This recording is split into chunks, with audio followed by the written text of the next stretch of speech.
কিছু বিষয় আমাদের নজরে এসেছে যে গণমাধ্যমের কর্মীদের পেশাদারি কাজে বাধা প্রদান এবং রাস্তার মধ্যে আমরা যে মোবাইল চেক করার মতো প্রাইভেসি লঙ্ঘন এবং ট্রাফিক কন্ট্রোল নিয়ে বেশ কিছু অভিযোগ আমাদের মধ্যে এসেছে।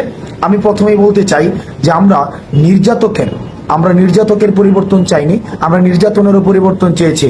আমরা যেই আমাদের মধ্যে এতদিন আমাদের দেশে যে বিদ্যমান যে সমস্যাগুলো ছিল, এই সমস্যাগুলো যারা সৃষ্টি করত, আমরা তাদের পরিবর্তন শুধুই চাইনি, বরং সমস্যাগুলোর পরিবর্তন চেয়েছি।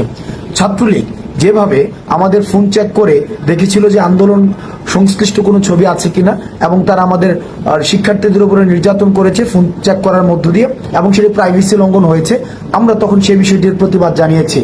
কিন্তু আজকে আমরা দেখেছি যারা বৈষম্য বিরোধী ছাত্র আন্দোলনের পরিচয় দিয়ে তারা বিভিন্ন মোড়ে এই যে ফোন চেক করে মানুষের প্রাইভেসি লঙ্ঘন করেছে, যেটিকে আমরা অত্যন্ত নিন্দনীয় কাজ মনে করছি এবং সেটির আমরা প্রতিবাদ জানাচ্ছি এবং তাদেরকে আমরা হুঁশিয়ার করে দিতে চাই, আপনারা এই ধরনের কাজের আর কখনোই পুনরাবৃত্তি করবেন না। কারণ এই ছাত্রলীগীয় কায়দায় যে কাজগুলো হয়, আমরা সেটিরও কিন্তু পরিবর্তন চাই।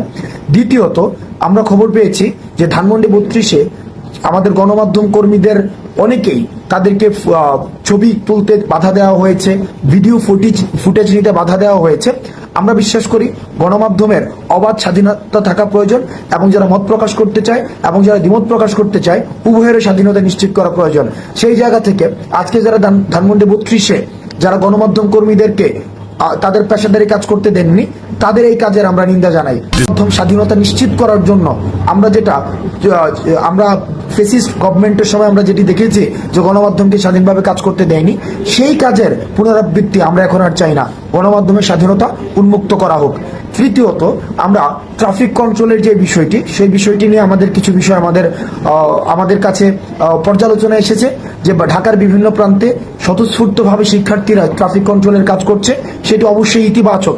কিন্তু 2 কিলোমিটার একটা রাস্তায় যদি 5 থেকে 6 বার সেখানে ট্রাফিক চেক করা হয়, সেটি মানুষের বিরক্তির পর্যায়ে পড়ে।